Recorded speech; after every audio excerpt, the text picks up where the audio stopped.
ధన్యవాదాలు తెలియజేసుకుంటూ, ఆంధ్రభూమికి గర్వకారణంగా నిలిచేటువంటి నాయకులు కొంతమంది ఉంటారు. ఆ కోవలోని వారే శ్రీ పవన్ సార్ వీళ్ళంతా. అలాగే మరొకరు కేంద్ర భారీ పరిశ్రమలు ఉక్కు శాఖల సహాయ మంత్రి వర్యులు శ్రీ భూపతిరాజు శ్రీనివాస వర్మ గారు మన మధ్య ఉన్నారు. ఆయన గెలుపు వెనుక ఉన్నటువంటి ప్రజా విశ్వాసాన్ని చూసినప్పుడు యథార్థ సేవకు ప్రతిరూపం కదా అనిపిస్తుంది. అటువంటి విద్వద్వరేణ్యులు శ్రీ భూపతిరాజు శ్రీనివాస వర్మ గారిని మాట్లాడవలసిందిగా స్వాగతిస్తున్నాం.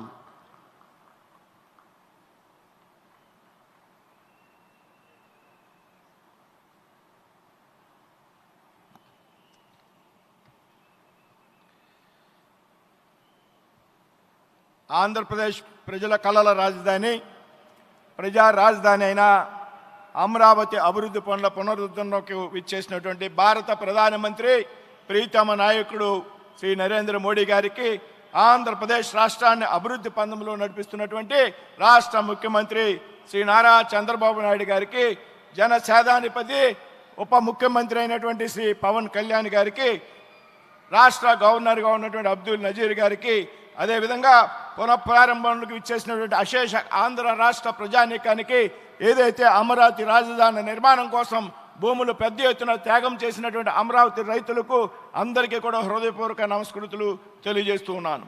10 సంవత్సరాల క్రితం ప్రారంభమైనటువంటి అభివృద్ధి పనులు 5 సంవత్సరాల క్రితం అర్ధాంతంగా స్తంభించిపోయినటువంటి పరిస్థితుల్లో రాష్ట్రంలో రాజధాని లేనటువంటి రాష్ట్రంగా ఆంధ్రప్రదేశ్ మిగిలిపోయినటువంటి